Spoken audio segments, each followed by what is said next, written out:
Baik, Assalamualaikum warahmatullahi wabarakatuh. Waalaikumsalam warahmatullahi wabarakatuh. Bagaimana kabar anak-anakku? Baik. Alhamdulillah.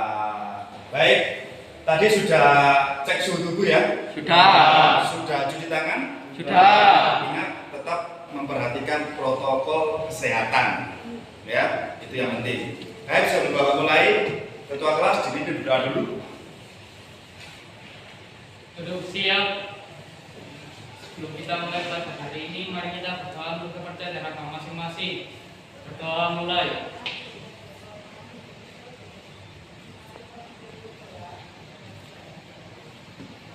Doa selesai.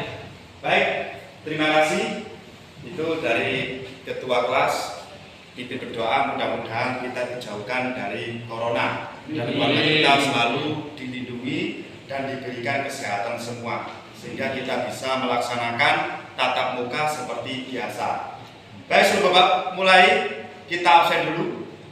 Kira-kira siapa yang tidak hadir? Tolong dicek.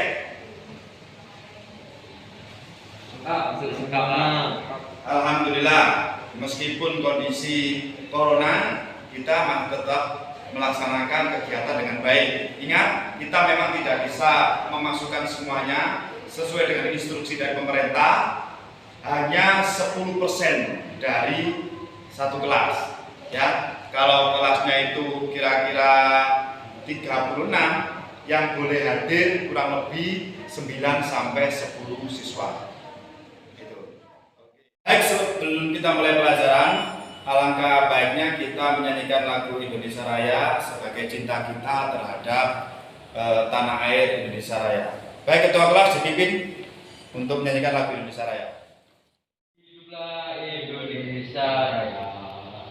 Indonesia tanah airku, tanah tumpah darahku. Di sanalah aku berdiri dan pandu ibuku.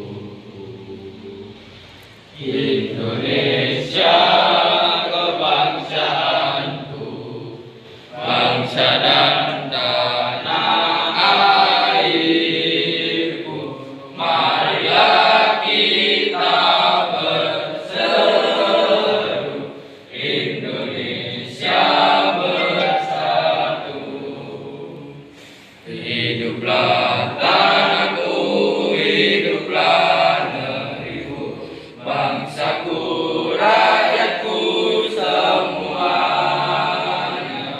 Bangunlah jiwanya, bangunlah badannya untuk Indonesia Raya. Kira-kira masih ingat jajan kita? Masih. Silakan, apa itu?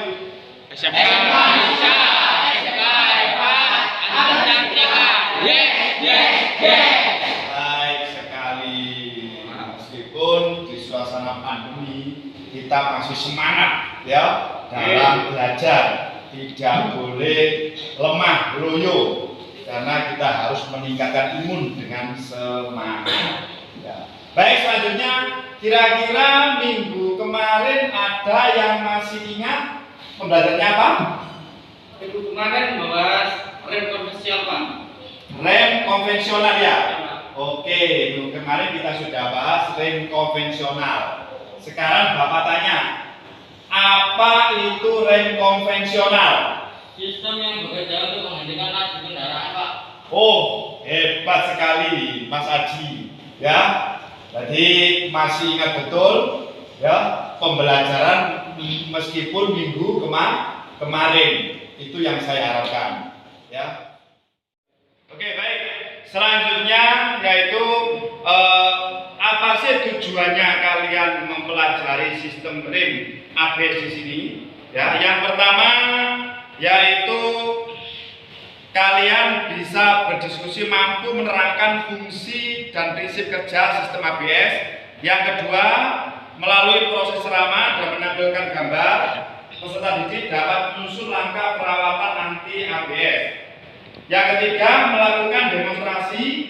Peserta didik dapat menguraikan masing-masing komponen anti lock brake system.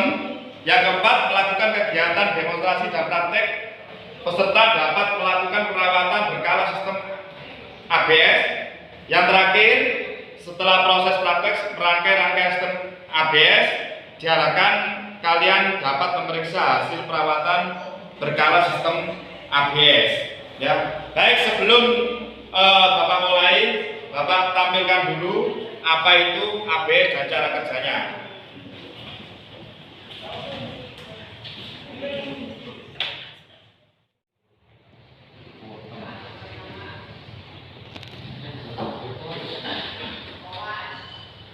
Saat ini, sistem rem anti terkunci digunakan di hampir semua kendaraan modern. Sistem ini mencegah kecelakaan seperti ketika Anda kehilangan kendali kemudi saat mengerem.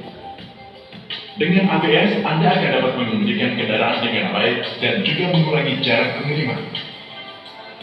Apa itu ABS? Bagaimana cara mencegah kecelakaan karena pengereman? Kami akan mengeksplorasi. Setelah melihat video tadi, setelah kalian amati, kira-kira bagian mana yang sekiranya kalian amati? Siapa yang bisa mengamati video tadi? Apa perbedaannya? Ya Pak, tadi saya lihat di video kalau rem konvensional pada saat pengereman kondisi mobil jalan terus ban terasa licin Pak. Dan yang ABS mobil berhenti dengan sempurna, kan bisa ngerem dan jalan sendiri sehingga bisa stabil. Oke, berarti Mas Jatama sangat memperhatikan video tadi, ya. Itu. Terus siapa lagi? Iya, saya tadi melihat keanehan pada rem, kok bisa Pak jalan berhenti terus jalan lagi. Oh ya, ya disitulah kelebihannya kalau kita menggunakan sistem ABS, karena di situ dibantu yang namanya ECU, akuator dan sensor. Jadi tidak hanya sekedar kita menginjak rem, tapi di situ nanti ABS lock up ya ban. Jadi ban itu kondisinya tidak jalan terus, ya, tidak berhenti terus. Jadi di lock up bisa berhenti, bisa jalan lagi. Supaya apa? Supaya bisa menstabilkan pengeremannya. Ya, itu. Bapak berangkat ke sekolah, ke sini, ya, naik motor. Nah, waktu di jalan tadi, suara pada rem Bapak terasa berisik. Nah, kira-kira apa ya penyebabnya? Siapa yang bisa? Kampasnya habis Pak. Oh, kampasnya habis. Yang lain? Banyak gembos Pak. Banyak gembos. Yang lain? Disebabkan karena piringannya rem kotor Pak. Disebabkan karena piringannya rem kotor. Ada yang lain? Baik sekali ya. Jadi ada beberapa kemungkinan yang menyebabkan suara pada rem berisik. Bisa jadi karena kampasnya habis, bisa jadi karena kotor. Nah, makanya kita perlu melakukan perawatan pada sistem rem. Jadi tidak hanya kita memakai kendaraan saja tapi tidak memperhatikan bagaimana cara merawatnya. Jadi jangan sampai kita di jalan ya melakukan masalah, menunggu masalah sebelum kita melakukan perawatan. Ya. Materi kita kali ini membahas tentang sistem ABS. Ya, jadi bukan konvensional lagi tapi sistem ABS. Sekarang Bapak mau tanya, apa sih ABS itu? Saya Pak, sistem rem model baru. Sistem rem model baru. Baik, ada yang lain? Saya Pak, rem elektronik Pak. Rem elektronik. Yang lain? Ya Pak, Ya, rem yang bisa mengunci sendiri. rem yang bisa mengunci sendiri. Ada yang lain? Ya, semuanya saya anggap masuk akal ya. Jadi sistem rem ABS itu apa sih? ABS itu anti lock brake system ya. Jadi fungsinya itu nanti untuk mengunci, ya, membuka pada saat melakukan pengereman. Jadi dilakukan pengereman dengan cara membuka dan menutup pengereman. Itu pada sistem ABS. Ada kendala nggak kalian di rumah atau di jalan? Saya Pak mau tanya, Ya, Mas Jatama? kenapa mobil bapak saya kalau pengerem nggak dipompa Pak, harus tekan 2 kali baru bisa berhenti? Oh iya, kenapa mobilnya ayahnya Mas Jatama itu kalau ngerem itu mesti dipompa 2 kali, ya, baru mobil itu berhenti. Kira-kira ada yang bisa jawab? Saya Pak, mobilnya tua Pak. Mobilnya tua katanya Mas Fadil. Apa benar Mas Jatama mobil itu, Pak? Iya Pak, mobil carry. Oh, mobil carry, mobil lawas banget itu. Sudah nggak ada itu. Ya, tahun berapa itu? Tahun 80-an ya? Yang mungkin. 80-an. Baik, siapa lagi yang Saya Pak, ya? masuk angin itu Pak. Masuk angin. Ya. Oh, masuk angin katanya. Baik, siapa lagi yang bisa? Saya Pak, Ya? ada kebocoran di pipanya Pak. Ada kebocoran di pipanya. Ya, bisa. Yang lain? Kampasnya habis itu Pak. Kampasnya habis. Ya, bisa jadi. Yang lain? Sudah ya? Baik, baik sekali anak-anakku kalau jawab ya. Tadi ada respon yang baik. Ya, ketika ada kendala yang disampaikan oleh Mas Jatama tadi, itu besar kemungkinan, ya, besar kemungkinan ada udara yang ada di dalam sistem rem, ya. Sehingga apa? Sehingga pada saat melakukan pengereman itu tidak langsung, tapi harus menekan 2-3 kali itu. Nah, caranya harus membuang udara atau membleeding. Ya, supaya apa? Supaya udara yang ada di sistem pengereman, sistem rem itu bisa keluar. Gitu ya. Baik, selanjutnya kita bahas nama-nama komponen. Nama-nama komponen pada sistem ABS. Kita lihat video ya. Perhatikan video di bawah ini. Baik, sebelum kalian melakukan diskusi, Bapak tampilkan dulu nama-nama komponen pada sistem ABS dan fungsinya di video. Silakan dicermati videonya.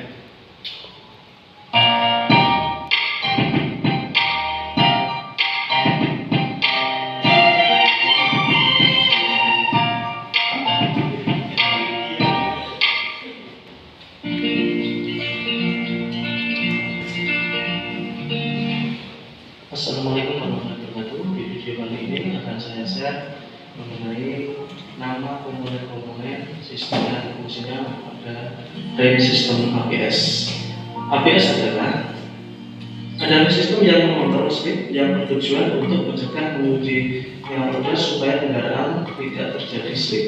ABS dibagi menjadi 4 bagian, yaitu yang pertama ada sensor, yang kedua ada aktuator, dan yang ketiga ada diagnostic konektor, dan yang keempat adalah ECU ABS. Setelah kalian melakukan diskusi tadi, tugas yang sudah Bapak berikan, kira-kira ada perwakilan dari kelompok 1? Pak, Ya? setelah melakukan diskusi, saya ambil kesimpulan bahwa rem konvensional pengeremannya tidak sempurna, tapi dengan rem ABS pengeremannya sempurna. Oke, baik sekali. Kelompok 2 siapa? Saya Pak, setelah saya melakukan diskusi dengan teman-teman bahwa penggunaan alat ukur harus digunakan dengan benar. Seperti sebelum melakukan pengukuran alat ukur harus dibersihkan dahulu dari debu-debunya. Oke, baik sekali. Jawaban kelompok 1 dan kelompok 2. Sekarang kelompok 3 siapa? Ya, Siapa? Oh ya, silakan Mas Haji. setelah melakukan diskusi saya ambil kesimpulan bahwa itu bisa Pak, Bisa. cuma harganya mahal. Oh gitu ya. Iya. Jadi yang konvensional ke ABS itu bisa, Iya. tapi harganya mahal. Oke, baik. Jadi untuk kali ini saya ambil kesimpulan bahwa kita jangan malas dalam melakukan pembelajaran, ya, khususnya di sini yaitu tentang ABS. Karena apa? Karena perkembangan pada sistem ABS itu pada otomotif khususnya itu sangat pesat. Kalau kita ketinggalan tentang informasi, tentang IT, perkembangan teknologi, kita akan tertindas, ya. Jadi ABS itu sampai kapanpun akan dipakai. Meskipun kita menggunakan mobil listrik, itu tetap kita membutuhkan yang namanya ABS. Karena apa? Karena ABS di sini hubungannya dengan sistem keselamatan, ya, dan keamanan, ya.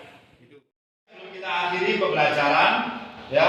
Jadi untuk minggu depan materinya yaitu tentang suspensi. Jadi tolong dipelajari bukunya. Di situ di rumah biar tidak ngelamun terus, ya. Kalian pelajari bukunya. Barangkali nanti ada miskonsepsi, kita bahas minggu depan, ya.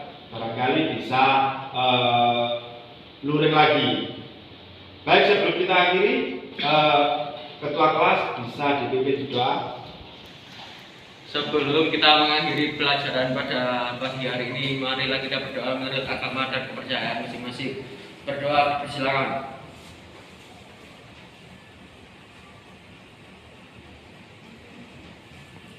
Berdoa selesai. Baik, jaga kesehatan, ya. Jangan lupa tetap memperhatikan protokol kesehatan. Jangan sampai ada yang terpapar virus corona, ya. Jangan keluar rumah, jangan suka nongkrong, dikurangi nongkrongnya karena virus berada di setiap tempat. Baik, kurang lebihnya Pak Adi mohon maaf. Akhirul salam. Assalamualaikum warahmatullahi wabarakatuh. Waalaikumsalam warahmatullahi wabarakatuh.